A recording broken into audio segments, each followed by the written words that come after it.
Joining me now is John Herbst. He is the former U.S. ambassador to Ukraine, and also with us is CNN military analyst, retired Major General Dana Pittard. He is the author of the book Hunting the Caliphate.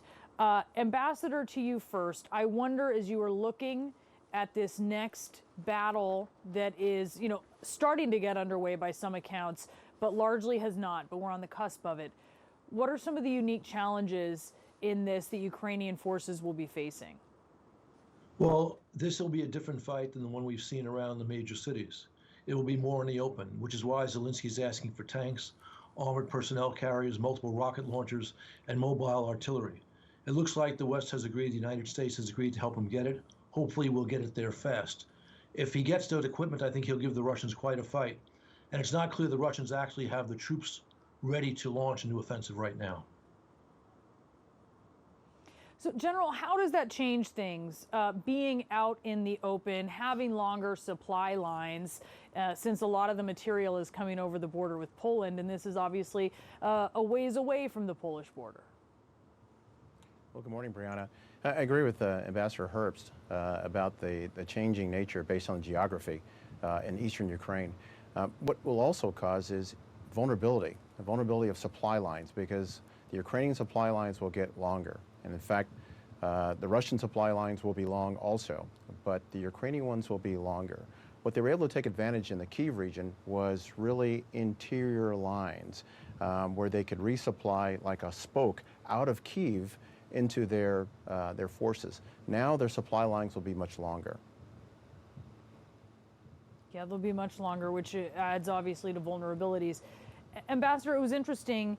In his 60 Minutes interview, President Zelensky renewed his call for a no-fly zone. And after so many allies rebuffed that desire here in recent weeks, you hadn't heard so much about that from Ukrainian officials. But here he was kind of at it again. I wonder why you think that was, and if there's a chance that's something that can happen. I think he's at it again because he needs it. I don't think there's a chance it will happen tomorrow, but as more Russian atrocities are uncovered, I think sympathy for it may grow. And also, I think maybe this could have an impact on changing the administration's, I think, foolish decision not to provide MiGs. MiGs will be very helpful to Ukraine as it has to deal with the fight in the east.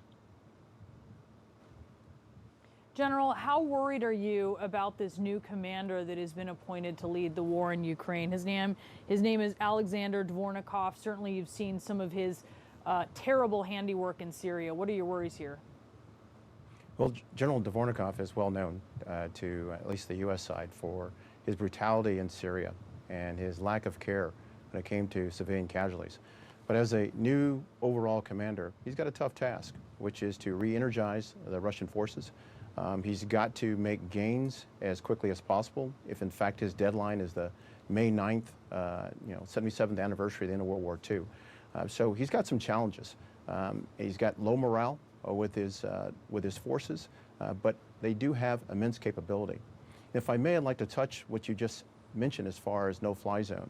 It really is time for NATO and the U.S. to stop being intimidated by Russia and declaring, working with the Ukrainian government, but declaring Western Ukraine, and that would be east of Kyiv all the way down to Odessa, as a humanitarian assistance zone to help with humanitarian assistance. But that would take NATO troops to enforce that, as well as a no-fly zone of at least Western Ukraine, and that would certainly be a start. And obviously there's other steps that can be taken too. I wonder, Ambassador, and also General, the 8-mile-long convoy that we're seeing, what are your concerns with that? Should we be concerned? I think the last time we saw images of a convoy, it didn't work out so well for the Russians, but maybe this is a different story, Ambassador. I agree completely with the General regarding humanitarian no-fly zone, and I've advocated that before. He's absolutely right. We should not be intimidated by Putin. On the convoy, I think we should not assume failure with this convoy as it was with the last one. And there too, again, the equipment that Zelensky is asking for could help deal with that. Again, if the Ukrainians had additional air power, not just MiGs, but we also have something called A-10s, which are tank killers airplanes, which we are putting into storage. We should also be sending them to Ukraine. I absolutely agree All with right, that. Ambassador and General, you, sorry, go on I was real just quick. saying, I agree with that.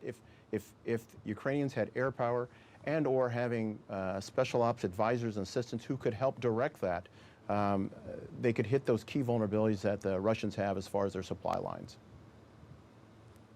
Gentlemen, really appreciate it. I think we're on the precipice of something big and unfortunately very bloody here in Ukraine. Thank you for your insights.